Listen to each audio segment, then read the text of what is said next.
What's going on, everybody? It's Q from RetroQ Gaming. Today we're going to do a bit of a retroactive comparison thanks to some new information that's come available. Now, what I like to do usually is when something launches, I will compare its feature set, its power, and everything relative in the marketplace from the time it launches, the competition, what they offer, etc, etc.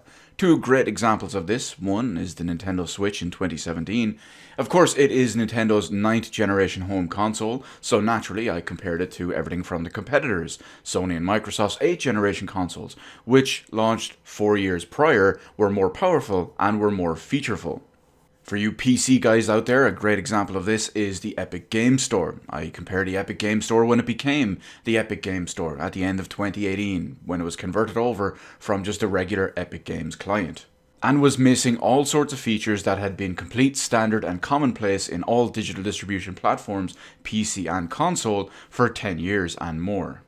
Now, before we go any further, it is very important to mention that Nintendo has always been behind the curve and very awful when it comes to internet and internet related practices, which is going to come into play in this video, because over the weekend we had a leak from Nintendo where so much information, including source code, design philosophies, hardware specs, etc., were leaked from Nintendo back to the Wii era.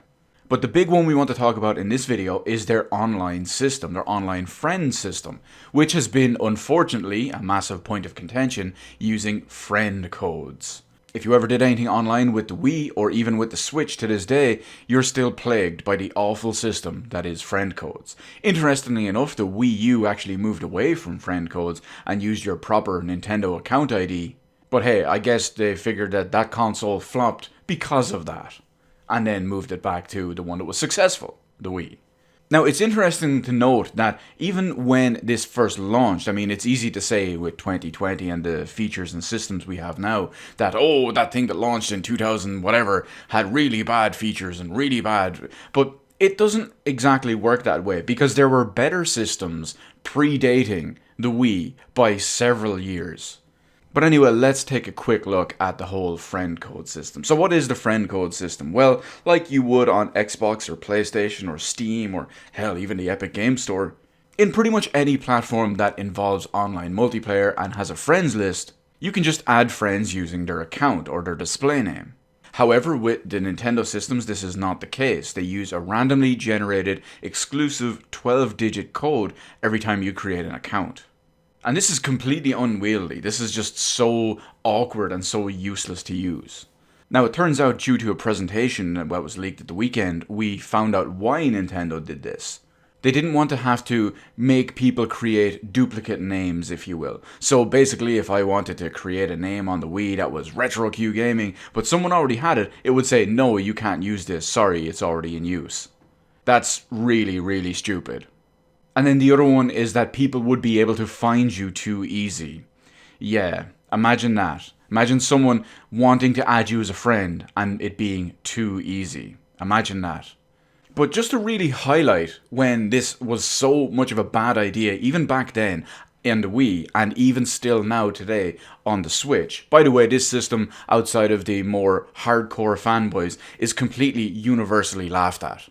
But let me bring it back and give you a couple of examples. I can tell you my Steam account name just as quick and reflexively as I can my real name, without even a second thought. And that's an account from 2004 that I'm still using in 2020. I can do the same thing with my OG Xbox 180 account, which eventually became my 360 account, which eventually became my Xbox One account, all from 2003.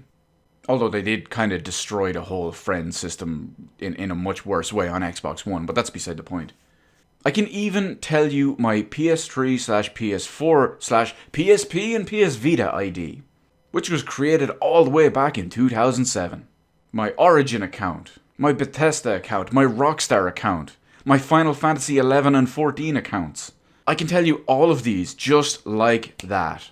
I can even tell you my Wii U and 3DS account, but no, of course, Nintendo has to be Nintendo and be awful at everything internet related. I can't tell you my Switch friend code, and I can't tell you my Wii friend code. Although the Wii one is moot, but the point is still the same.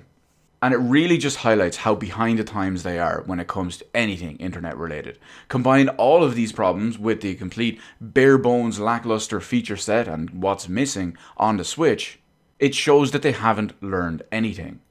A separate smartphone app to do everything else, which is still missing all sorts of features, no proper universal voice chat, paid online peer-to-peer servers. They haven't learned nothing, and it's an absolute joke. And it's going to be exposed even more later this year when the two other companies completely show you how it's done, just like they have been for nearly 2 decades.